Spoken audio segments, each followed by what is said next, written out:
Hey guys, welcome back to the Fantasy Trading Room YouTube channel. My name is Joe. Today we're going to dive into the 5 wide receivers you should avoid in 2025 fantasy football drafts at all costs. These guys are way too high in ADP or average draft position and either have big red flags in volume or the competition around them. If you guys like the video, don't forget to subscribe for more content like this every single week. Starting off with our first receiver, we have Garrett Wilson, wide receiver for the New York Jets. He's operated as the team's wide receiver 1 for the past couple years, pretty much since his rookie season in 2022 when he won the Offensive Rookie of the Year award. However, the issue is he hasn't taken a big step forward since his rookie season. A lot of this can be attributed to quarterback play. I mean, Zach Wilson and the ghost of Aaron Rodgers aren't the ideal guys to have under center for a young wide receiver who has alpha potential. However, I'm not going to pretend like Garrett Wilson hasn't been great either. He's had 3 straight seasons of over 1,000 yards to start off his career, which is extremely impressive with some pretty bad Jets offenses surrounding him. And on the surface, things could look good for a Garrett Wilson breakout. He's still young, there's basically no competition at the receiver position, and he's in a good spot to see his stats increase. However, I'm a little bit worried about his volume going forward because the Jets signed quarterback Justin Fields to a 2-year, $40 million contract in free agency. Now, Justin Fields is a very solid quarterback. He stepped in for the Steelers last year for a good bit of their games, and he managed to help the team to several wins during the 2024 regular season. However, we have to look both at the present and the past throughout Fields' career to see if this will be a good fit in the offense and if Wilson will benefit from his presence in comparison to Aaron Rodgers, who he had under center in 2024. While the Jets' offense as a whole was pretty disappointing, Rodgers wasn't that bad last year. He still displayed some playmaking ability, a live arm, and a solid touchdown-interception ratio. And as far as fantasy went, he supported 2 wide receivers to go over 1,000 yards receiving in Garrett Wilson and Devontae Adams. Rodgers nearly had 4,000 passing yards last year, which was a great thing for Wilson in fantasy. However, when you look at Fields and his pass production, he's never had over 2,600 passing yards in a single season in his whole career. Even giving him the benefit of the doubt and looking at his 2022 season, in which he played 15 games, looking at the largest sample size,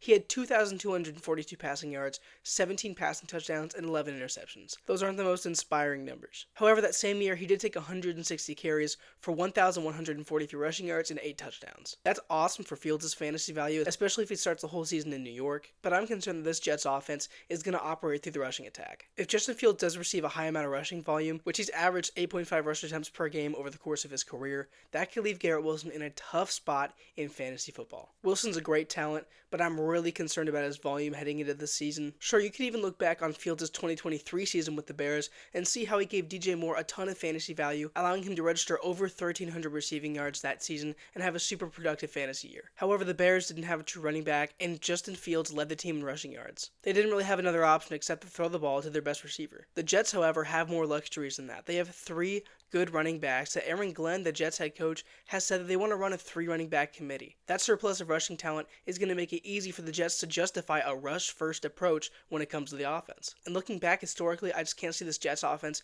having a pass-first approach with Justin Fields under center. And that's fine. The offense can certainly operate with Justin Fields, Breece Hall, Isaiah Davis, Braylon Allen, all those 4 rushing threats taking the lead in the offense and generating a ton of yards on the ground. And I'm not saying Garrett Wilson's going to be an outright bust and have like 500 yards this year. I'm just saying I'm a little bit hesitant to draft him at the wide receiver 16 spot with the offense that's being built in New York at the moment. Justin Fields just isn't really an upgrade as a passer from Aaron Rodgers, who again played some decent football in 2024. Next up, we have Mike Evans, veteran wide receiver for the Tampa Bay Buccaneers. I think this dude's a future Hall of Famer, and just like with Garrett Wilson, this is no shade on his talent. However, he is getting up there in years, and he's having to face a lot of competition from other wide receivers and running backs in this offense next season. Veteran wideout Chris Godwin is returning from a season-ending ankle injury that he suffered back in 2024. It's easy to forget how dominant Godwin was in fantasy before that injury. I mean, he was on pace for a historic season. Godwin compiled 50 receptions, 576 receiving yards, and 5 receiving touchdowns through only the first 7 games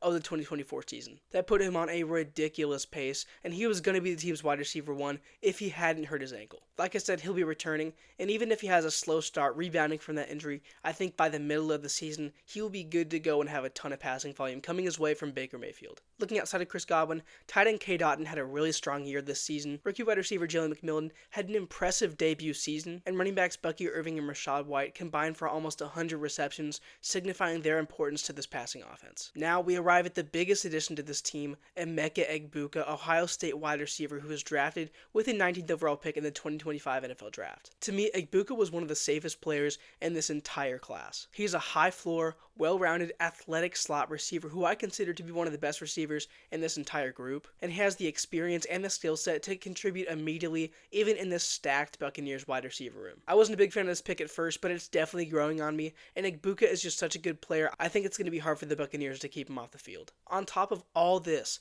Mike Evans regressed in nearly every statistical category in 2024. I mean, you're looking at targets, receptions, yards, touchdowns, the whole thing. I don't think Mike Evans is going to be on any of my fantasy teams in 2025 unless I can get a massive bargain in ADP. I feel like there's a chance the path could be difficult for him to finish as a top 20 wide receiver in fantasy football. We're going to move on to DK Metcalf, the new Pittsburgh Steelers wide receiver who they traded for from the Seattle Seahawks in exchange for a second-round pick this offseason. Now, we do have breaking news out of Pittsburgh. It does look like veteran quarterback Aaron Rodgers is going to sign a contract with a team to be their starting quarterback on Friday, June 6th. And before getting to the downsides, I will say that does boost Metcalf's fantasy outlook just a bit. Similarly to Mike Evans, DK Metcalf saw a decrease in targets, receiving yards, and receiving touchdowns as second-year wide receiver Jackson Smith-Njigba took over the role as the Seahawks' leading receiver in 2024. Jason really burst onto the scene and took the reins from DK Metcalf, so a lot of people did suspect that he'd be traded after the season, and that's exactly what ended up happening. And overall, I think this is a worse offensive situation for him. I think Geno Smith,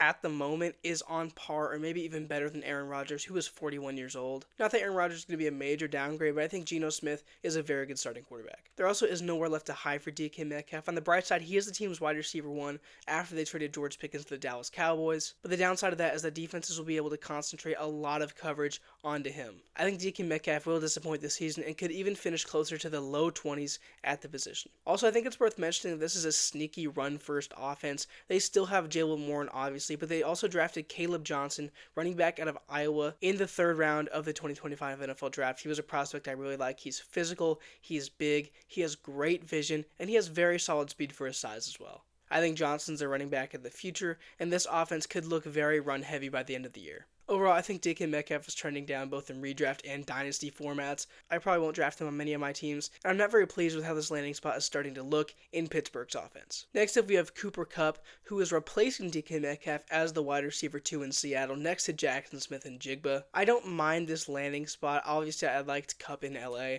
but Seattle wasn't the worst place for him to go. However, the main critique with Kupp is that he hasn't been able to stay healthy since that legendary 2021 season. He's missed 18 games over the past 3 seasons. That's around 6 games a year, which definitely hurts his fantasy value. As we know, the best ability is availability. This year, I think his role is going to shift from what it was in the LA offense, kind of a 1A, 1B with Puka Nacua, down to a pretty clear wide receiver 2 role in Seattle. And as a reminder, this Seattle offense has gone through a ton of change. DK Metcalf and Tyler Lockett are no longer the team's 2 starting receivers. Offensive coordinator Ryan Grubb has been replaced with former Saints offensive coordinator Clint Kubiak, and there are massive speculations that this could be a run-heavy offense with Kenneth Walker taking a lot of the volume in 2025. Obviously, they have Zach Charbonnet as well, but a lot of people think that this offense will rely on the run game to get a ton of yards on the ground. I'm a big believer in Clint Kubiak, and I think his offense would have been a lot better back in 2024 if a lot of the team wasn't injured. But nonetheless, this means that there could be less passing volume. And moving into the subject of the passing game, Sam Darnold was signed to a 3-year, $100.5 million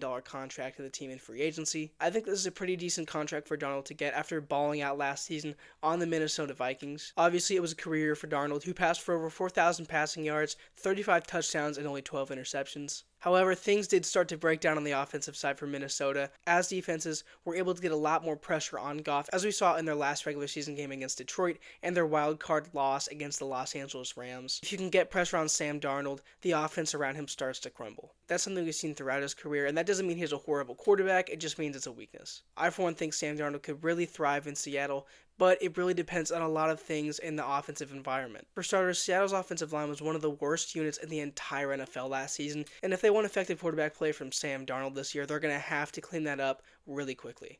They did draft Gray Zabel in the first round of this year's draft, who was a very solid protector who can play on the interior out of North Dakota State, and I think that helps their offensive line a decent bit. However, the unit has to shape up if they want Sam Darnold to be a solid passer this season. I believe he can earn that contract. It really just depends if the team can protect him. But moving back to the receiving core, JSN is easily the wide receiver 1 in this offense. He broke out and is just a fantastic player. I think Cooper Kupp's best days are behind him. He will take up the mantle as a very, very good wide receiver 2. If Darnold can get things done in the passing game, I think he'll benefit. But again, a lot of this hinges on if he can stay healthy. The pressure is on for Seattle's offense to perform in 2025. That includes Cooper Kupp. Personally, I think there are too many things that can go wrong, and I am out on Cooper Kupp in fantasy for 2025 at the moment.